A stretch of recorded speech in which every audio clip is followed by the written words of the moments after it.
Donald Trump on Saturday shoved his foot in his mouth yet again. He continued to snipe back and forth with John McCain.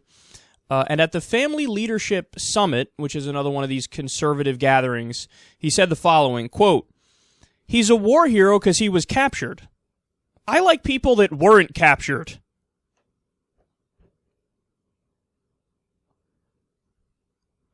Now, you guys know I'm no fan of John McCain. This show is no fan of John McCain.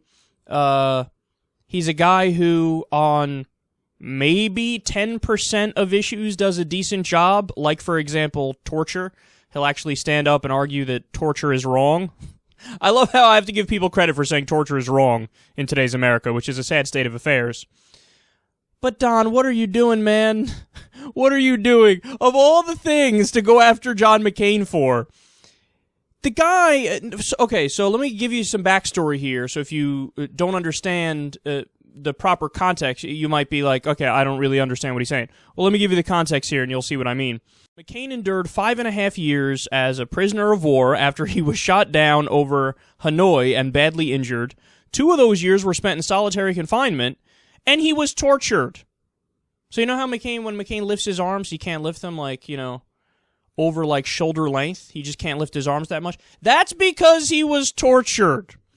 Now understand, whether or not you agree with the Vietnam War is a separate issue. I'm 100% against the Vietnam War. We should have never done it in the first place. Okay, it was horrific. But John McCain just, tried to defend his country. He was told that this is what he's supposed to do, this is what he has to do, and he stood up and answered the call and was very brave and went about, doing what he had to do, and he went through fucking hell. He went through hell in the process.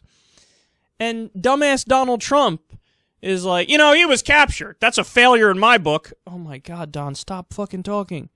Stop talking. More of what Trump said here, because it gets worse. He says, people that fought hard and weren't captured and went through a lot, they get no credit. Nobody even talks about them. They're like forgotten, and I think that's a shame. If you want to know the truth, people that were not captured, that went in and fought, nobody talks about them. Those are heroes also. Right, Don, nobody in America talks about the veterans. That may be the least true thing anybody's ever said ever. All we do is heap praise on the veterans. All we do is that. Now, of course, the policymakers don't back them up with proper policies and don't actually take care of them and fully fund the VA and have social safety net programs in place that are functional and have job training programs. They don't do that. But to say that people don't give credit verbally when they're speaking to the veterans, what fucking country you're living in? What planet are you living on? He said, and by the way, he said that after the controversy. And he was invited on ABC News to clarify. And he's like, I'm not going to apologize. You kidding me? Why don't we talk about the veterans who weren't captured? You can talk about both, and people do talk about both, but what you're doing is just slamming John McCain, taking something that's probably the thing that you can't criticize him the most in his record on, and you're criticizing that.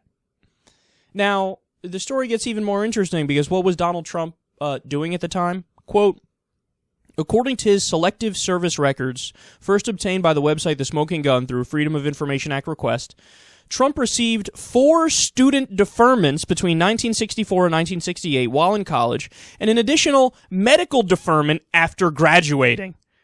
Oh, medical deferment. He had a condition where he couldn't go and serve in Vietnam. He couldn't answer the call of duty because he had a medical condition, I'm sure, just like Rush Limbaugh did, just like Ted Nugent did. Ted Nugent, who shit his pants to get out of going to Vietnam, as he screams about how everybody else should go fight the wars for him.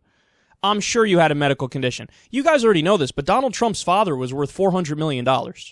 He was a tremendous, player in politics and business in the United States. You think that Donald Trump getting out of having to go to the army had nothing to do with his father being rich? If you believe that, I have a bridge to sell you. So here you have this spoiled, pampered little prick, born with a silver spoon in his mouth, born on third and he thought he hit a triple, however the saying goes, I think you know what I'm saying.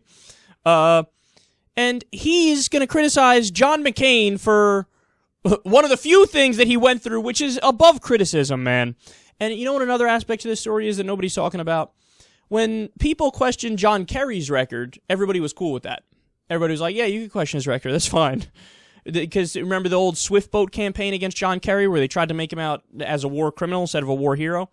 Everybody was on board with that. The right was like, yes, attack him, attack him, attack him. But you made the cardinal sin on the right, Donald. You attacked another Republican's service in the military. You can't do that. If you want to do that to John Kerry and tear him down, they would have supported you 100%. But you attack John McCain's record, not only do you have the right coming after you, of course you have the left coming after you as well, because you're a goddamn buffoon, son. So, I mean, we said it, man. I've said it time and time again that Donald Trump is one of those characters who will self-destruct. It's inevitable. I said yesterday that he's basically this year's or this election's Newt Gingrich.